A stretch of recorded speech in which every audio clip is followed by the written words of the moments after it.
Hello friends, welcome to my YouTube channel Samrat education. दोस्तों, आज के इस वीडियो में आप लोगों को बीएससी एग्रीकल्चर थर्ड सेमेस्टर के एक विषय principle of integrated pest and disease management का कुछ इंपॉर्टेंट टॉपिक बताने वाला हूं लेक्चर के माध्यम से। तो आप लोग वीडियो पूरा देखिएगा। वीडियो अच्छा लगे तो वीडियो को लाइक कीजिएगा, चैनल को सब्सक्राइब भी जरूर कीजिएगा। सबसे पहले हम लोग देख लेंगे आईपीएम की परिभाषा, आईपीएम का उद्देश्य, क्योंकि यहाँ पूछता है आईपीएम की परिभाषा, तो आईपीएम का उद्देश्य।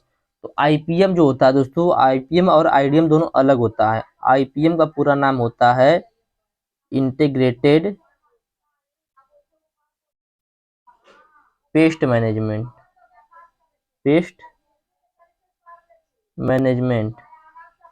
और आईडीएम का मतलब क्या होता है? Integrated disease management. तो यह था दोस्तों आईडीएम और आईपीएम। आईपीएम का पूरा नाम क्या है? Integrated pest management. तो अब चलिए देखते हैं आईपीएम की परिभाषा। आईपीएम क्या होता है? इंटीग्रेटेड पेस्ट मैनेजमेंट क्या होता है? तो एकीकृत नाशी जीव प्रबंधन, नाशी जीवों के नियंत्रण करने के लिए एक ऐसा बहुउद्देशीय कार्यक्रम है जिसमें वातावरण के सभी संसाधनों जैसे सस्य क्रिया, यांत्रिक विधि, जैविक अवस्थाओं एवं पदार्थों तथा रासायनिक विधियों को उपयुक्ततम समन्वित करके नाशी जीवों के घनत्व को आर्थिक क्षति स्तर के नीचे सीमित रखा जाए और रसायनों से हो रहे प्रदूषण को यथासंभव कम किया जाए। तो उसे क्या कहते हैं दोस्तों? आईपीएम कहते हैं। आईपीएम क्या दोस्तों? आईपीएम एक ऐसा प्रबंध है जिसमें पेस्ट को नियंत्रित करने के लिए यांत्रिक विधि, भौतिक विधि, जैविक और रासायनिक पदार्थों को उपयुक्ततम समन्वित करके पेस्ट के घनत्व को कम करने के लिए आर्थिक क्षति स्तर के नीचे सीमित रखा जाए। तो उसी को आते हैं आईपीएम। अब आईपीएम का उद्देश्य क्या है? आईपीएम का उद्देश्य दोस्तों स्वस्थ फसल उत्पादन। क्या है? स्वस्थ फसल उत्पादन। दूसरा उद्देश्य है कि कीटों के प्राकृतिक शत्रुओं का संरक्षण, फसल की साप्ताहिक निगरानी। अगला है कृषकों को अपने खेत में प्रवीण बनाना। आगे है जीवनाशी रसायन रहित नाशी जीव नियंत्रण एवं अन्य विधियां जैसे सस्य क्रिया, यांत्रिक विधि, जैविक नियंत्रण एवं अपरिहार्य परिस्थितियों में कीटनाशक रसायनों इत्यादि का सामूहिक या आवश्यकता अनुसार उपयोग करके नाशी जीवों की वृद्धि को आर्थिक क्षति स्तर की सीमा से नीचे बनाए रखना ही क्या कहलाता है दोस्तों? उसका उद्देश्य है। आगे कीटनाशक रसायन का कम से कम प्रयोग करके पर्यावरण संतुलन को सुरक्षित रखना। अगला अवरुद्ध की उत्पादन में वृद्धि लाना। तो दोस्तों यह थी आईपीएम का उद्देश्य। अब देखेंगे हम लोग आईपीएम से लाभ। आईपीएम से लाभ, तो पहला लाभ ये कि दोस्तों पर्यावरण के प्रदूषण से बचाता है। दूसरा लाभ है कि सामुदायिक स्वास्थ्य के लिए लाभकारी है। अगला है आर्थिक रूप से लाभकारी होता है, आर्थिक रूप से लाभकारी है। अगला है पारिस्थितिक संतुलन का अनुरक्षण करता है। क्या करता है दोस्तों? जो पारिस्थितिक संतुलन होता है उसका अनुरक्षण करता है। अगला है कीटनाशकों के प्रयोग से जल, वायु एवं मृदा में होने वाले प्रदूषण को कम करता है। अगला पॉइंट है किसानों के व्यवहार एवं खेती की पद्धति में बदलाव करता है। अगला है किसानों को नियंत्रण उत्पादन क्रियाओं पर होता है। अगला पॉइंट है कृषि लागत मूल्य को कम करता है। तो उससे यह था आईपीएम का लाभ। तो आईपीएम क्या होता है? आईपीएम जो पेस्ट होते हैं उनको कंट्रोल करने के लिए एक ऐसा उद्देश्य बहुउद्देशीय कार्यक्रम होता है जिसमें वातावरण के सभी संसाधनों जैसे सस्य क्रिया, यांत्रिक विधि, जैविक विधि और रासायनिक विधि सभी को समन्वित करके नाशी जीवों के घनत्व को आर्थिक क्षति स्तर से नीचे रखना ही आईपीएम कहलाता है। आईपीएम का उद्देश्य भी मैंने बता दिया कि स्वस्थ फसल उत्पादन, कीटों के प्राकृतिक शत्रुओं का संरक्षण, फसल की साप्ताहिक निगरानी, कृषकों को अपने खेत में प्रवीण बनाना और कीटनाशक रसायन का कम से कम प्रयोग करके पर्यावरण संतुलन को सुरक्षित रखना, अवरुद्ध कृषि उत्पादन में वृद्धि लाना। मतलब सो जो रेसिस्टेंस प्लांट होते हैं वो उसकी बात कर रहा है, तो उसी का अवरुद्ध बोल रहा है। अगला है आईपीएम की लाभ। आईपीएम मतलब दोस्तों पर्यावरण प्रदूषण से बचाता है, सामुदायिक स्वास्थ्य के लिए लाभकारी होता है, आर्थिक रूप से लाभकारी होता है, पारिस्थितिक संतुलन का संरक्षण करता है, कीटनाशकों के प्रयोग से जलवायु एवं मृदा में होने वाले प्रदूषण को कम करता है, किसानों के व्यवहार एवं खेती की पद्धतियों में बदलाव करता है, किसानों को नियंत्रण उत्पादन क्रियाओं पर होता है, कृषि लागत मूल्य को कम करता है। तो ऐसा दोस्तों आईपीएम का लाभ। आगे देखेंगे फोरकास्टिंग या पूर्वानुमान। अभी थोड़ा सा देख लेंगे सिर्फ फोरकास्टिंग, आगे देखेंगे पूरा विस्तार से फोरकास्टिंग के बारे में। तो फोरकास्टिंग का मतलब होता है दोस्तों पूर्वानुमान, हिंदी में जिसे कहते हैं पूर्वानुमान। पूर्वानुमान का मतलब दोस्तों आप लोग समझिएगा, पूर्व मतलब पहले, नुमान मतलब अनुमान। तो पहले से ही किसी चीज का अनुमान लगाना ये पूर्वानुमान कहलाता है। जैसे दोस्तों आप लोग देखेंगे कि आज ही बता देगा कल बारिश है कि नहीं है, तो वह एक अनुमान लगाते हैं, अनुमान के माध्यम से बताते हैं कि कल बारिश होगा कि नहीं। और दोस्तों जैसे आपके खेत में कोई पीड़क नियंत्रण, कोई कीट जो है वह अपना मतलब दोस्तों अटैक करने वाले हैं, तो दोस्तों जो फोरकास्टिंग एजेंसी होती है वो सब बता देती पहले से ही कि हाँ इसके ऊपर खतरा आ रहा है, आप लोग अपना व्यवस्था कर लीजिए। तो दोस्तों वही फोरकास्टिंग होता है। चलिए देखते हैं फोरकास्टिंग मतलब पूर्वानुमान, मतलब पहले से अनुमान लगाना। समय और सीन के संदर्भ में जो भविष्यवाणी की जाती है उसे पूर्वानुमान कहते हैं। इसके आधार पर नासी जीवों, नासी कीटों के प्रबंधन में सहायता मिलती है। किसी कीट की संख्या में उतार चढ़ाव के लिए कुछ भौतिक जैविक कारक जिम्मेदार होते हैं, अतः उन्हें सघन अध्ययन करके कारकों में परिवर्तित करने के फलस्वरूप किसी कीट की संख्या के उतार चढ़ाव के बारे में अनुमान किया जा सकता है। तो दोस्तों यह क्या थी, पूर्वानुमान। आगे चलते हैं, देखेंगे जैविक नियंत्रण या बायोलॉजिकल कंट्रोल। बायोलॉजिकल बहुत आसान है दोस्तों।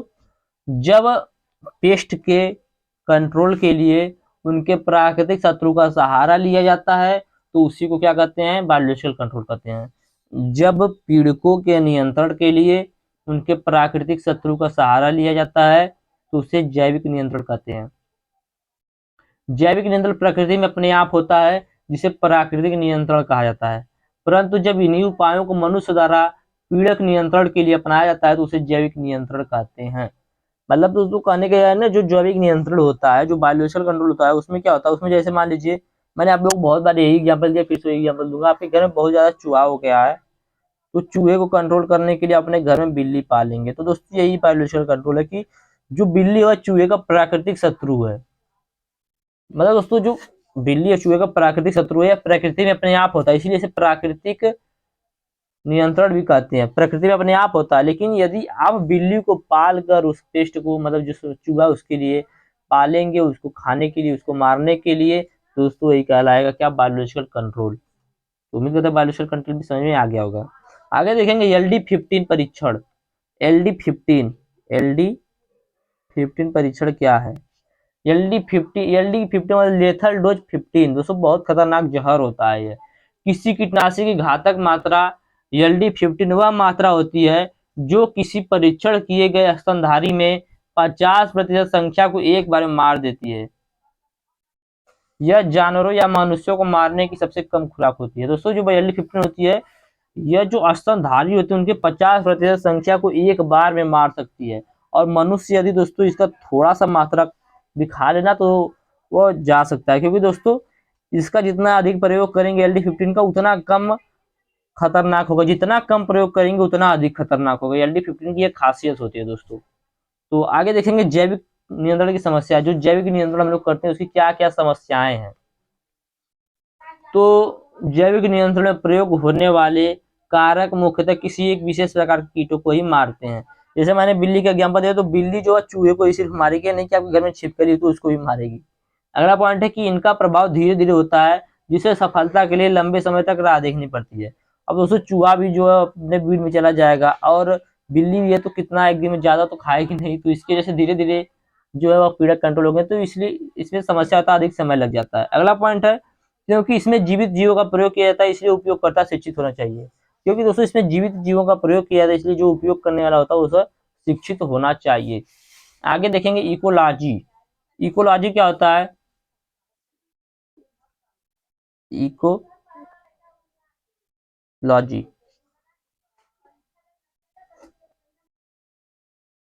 इकोलॉजी मतलब उसको होता है पारिस्थितिकी। तो जीव विज्ञान की वह शाखा जिसमें जीव समुदायों का उसके वातावरण के साथ पारस्परिक संबंधों का अध्ययन करते हैं, उसी को इकोलॉजी कहते हैं। जीव विज्ञान की वह शाखा जिसमें वातावरण का, जो वातावरण दोस्तों है उसका अपने जो पारस्परिक संबंध है उसका अध्ययन करेंगे, वातावरण के साथ जो पारस्परिक संबंध है उसका उसका अध्ययन करेंगे दोस्तों, उसी को कहते हैं इकोलॉजी। आगे देखेंगे डीडीटी। डीडीटी डीडीटी क्या है?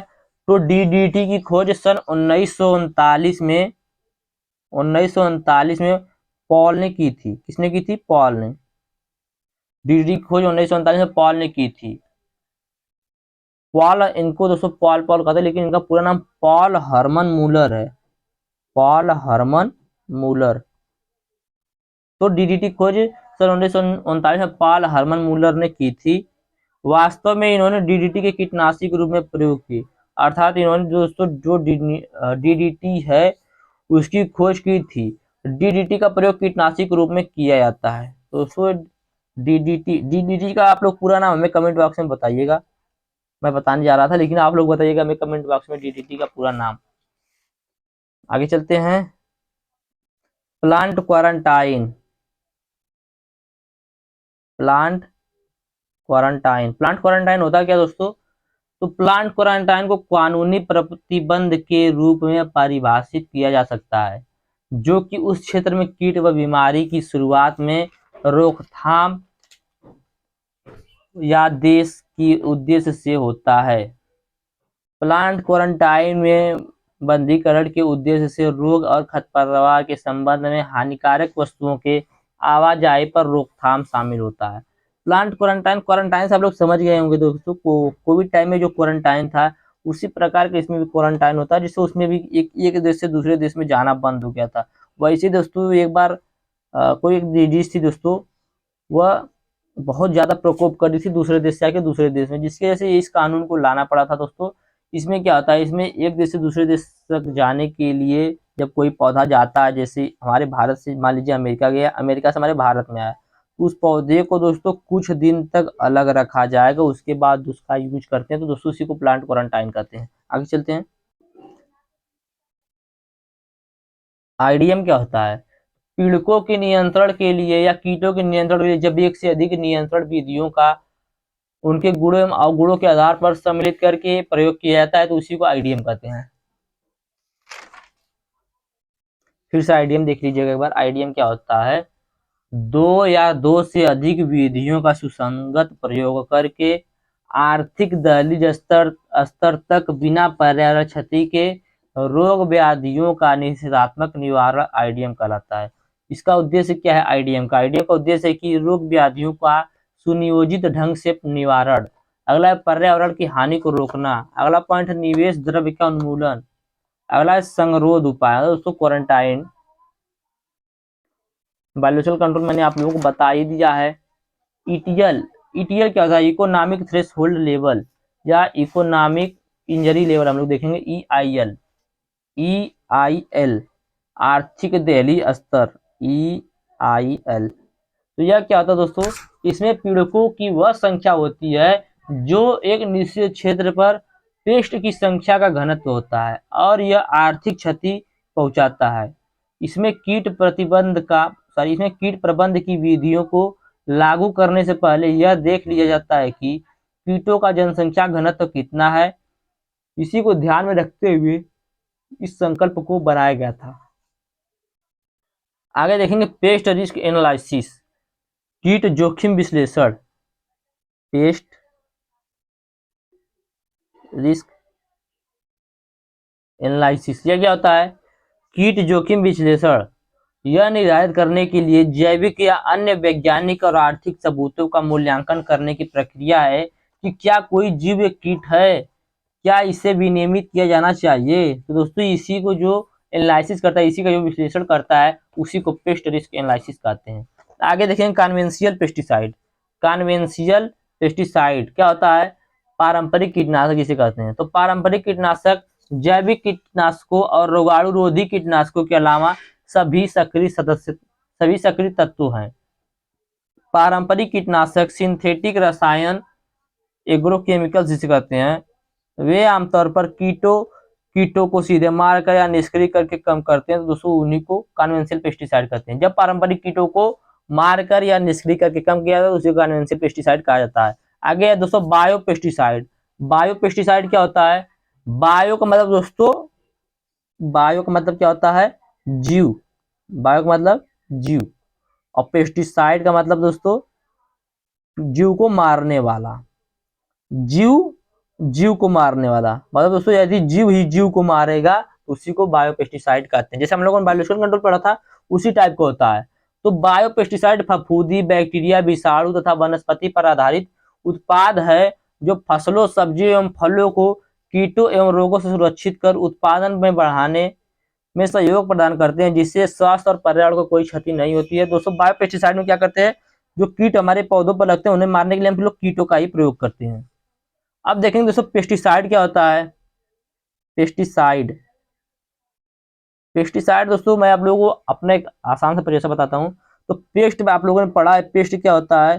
कोई भी जीवित जीव जो मनुष्य को आर्थिक हानि पहुंचाता है उसे पेस्ट कहते हैं। तो दोस्तों वही पेस्ट जो मनुष्य को आर्थिक हानि पहुंचाता है उसी को मारने के लिए हम लोग जिस रसायन का प्रयोग करते हैं उसी को क्या कहते हैं? पेस्टिसाइड कहते हैं। तो कीटनाशक या कह सकते हैं कीटनाशक रासायनिक या जैविक पदार्थों का ऐसा मिश्रण होता है जो कीड़ों मकोड़ों से होने वाले दुष्प्रभावों को कम करने, उन्हें मारने या बचाने के लिए किया जाता है। एक मैंने जो आप लोग बताया वह भी बहुत सही है दोस्तों। इसके बाद हम लोग देखेंगे host plant resistance. Host plant resistant, host plant resistant, resistant क्या होता है? तो कीटों व पौधे के मध्य होने वाली पारस्परिक क्रियाओं की तीव्रताएं को दोस्तों क्या कहते हैं? होस्ट प्लांट रेसिस्टेंस कहते हैं। कीटों के संदर्भ में पारंपरिक क्रियाओं में भिन्नताओं के कारण पौधे कीटों के लिए पूर्णतया पर्याप्त अथवा अपर्याप्त परपोषी हो सकते हैं।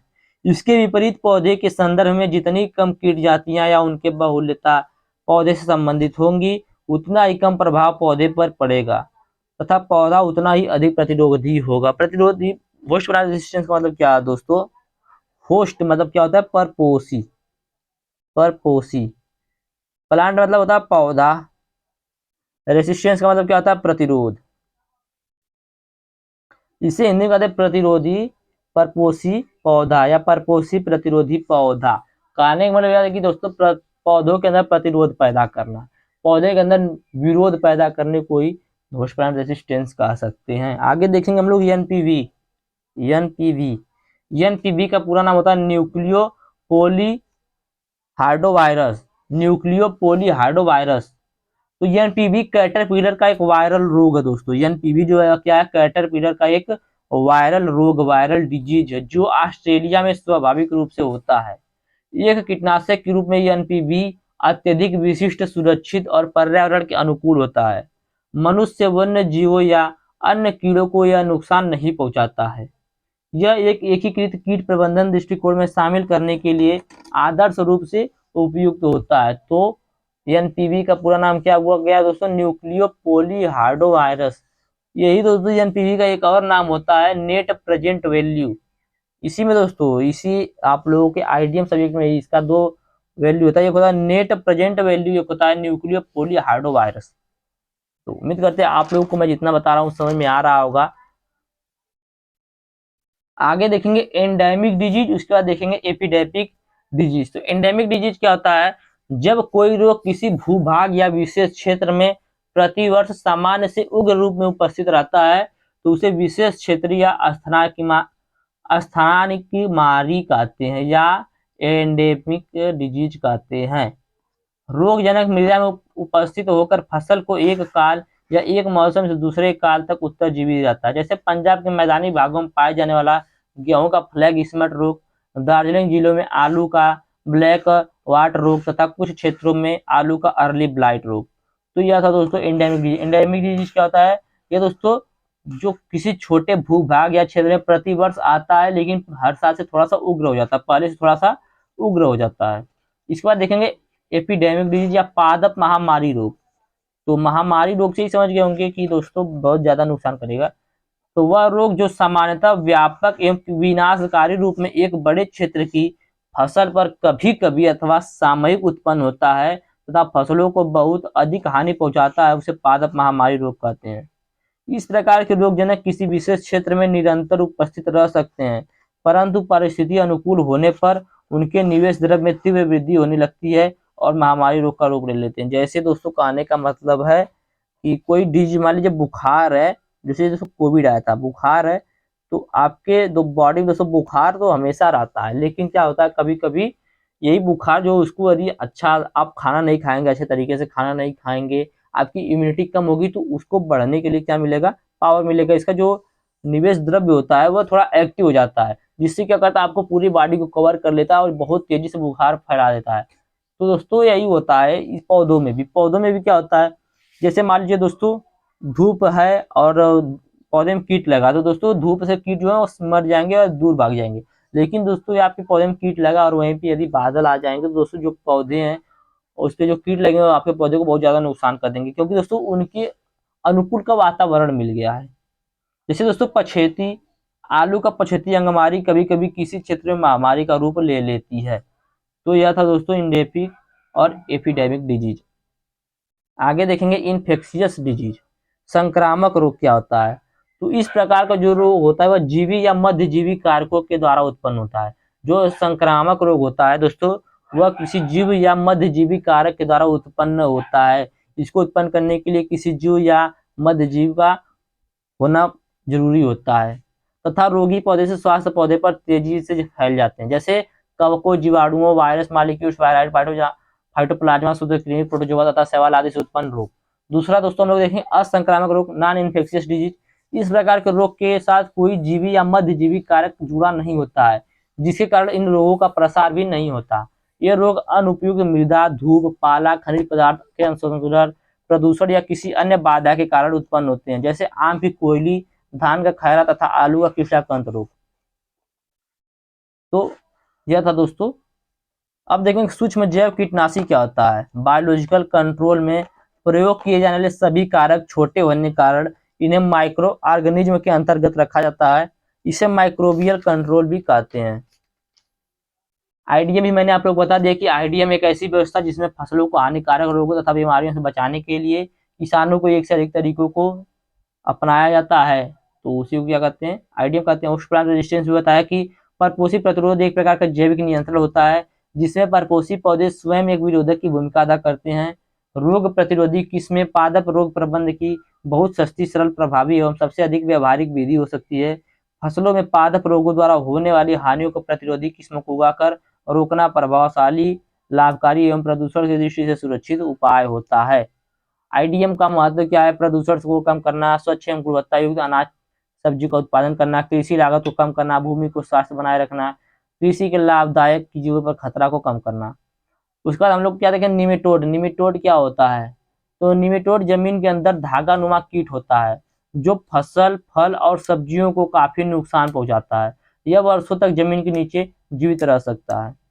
इसके बाद मैंने आप लोगों को बताया था ईटीएल। ईटीएल क्या होता है, तो आर्थिक सीमा स्तर भी आर्थिक क्षति स्तर की अपेक्षा निम्न पीड़क सघनता को निरूपित करती है। इस स्तर पर नियंत्रण उपायों को इस प्रकार अपनाया जाता है ताकि पीड़कों की सघनता आर्थिक क्षति स्तर तक न पहुंच पाए। अर्थात इस सीमा से यह प्रदर्शित होता है कि कब नियंत्रण का उपयोग किया जाए कि इससे पीड़कों की संख्या आर्थिक क्षति स्तर तक न पहुंच पाए। या कह सकते हैं कि कीटों की वह संख्या जिसको ईआईएल पर पहुंचने से पहले ही इंसेक्टिसाइड का छिड़काव कर दिया जाता है, तो उसी को ईटीएल कहते हैं। अब ईआईएल भी देख लीजिए एक बार फिर से। आईपीएम की सबसे सस्ती और बृहद आधार वाली विधि ईआईएल है, जो नासी जीवों के नियंत्रण के आधार के सभी विधियों को समुचित तालमेल पर आधारित होती है। इसका लक्ष्य होता है कि नासी जीवों की संख्या एक सीमा के नीचे बनाए रखना है। तो इसी सीमा को आर्थिक क्षति स्तर सीमा कहते हैं। आगे देखेंगे WDP, वाटर डिजायरेबल पाउडर। तो जल में अघुलनशील पेस्टिसाइड को वाहक जैसे सोयाबीन का आटा, लाइम आदि के साथ मिलाकर उसे जल में अंशतः घुलनशील बनाया जाता है, जो जल में महीन निलंबन के रूप में उत्पन्न होता है, तो उसी को WDP कहते हैं। तो दोस्तों उम्मीद करते हैं हमने जितना भी बताया आप लोगों को समझ में आया होगा। वीडियो अच्छा लगा तो वीडियो को लाइक कीजिएगा, चैनल को सब्सक्राइब कीजिएगा। धन्यवाद, जय हिंद।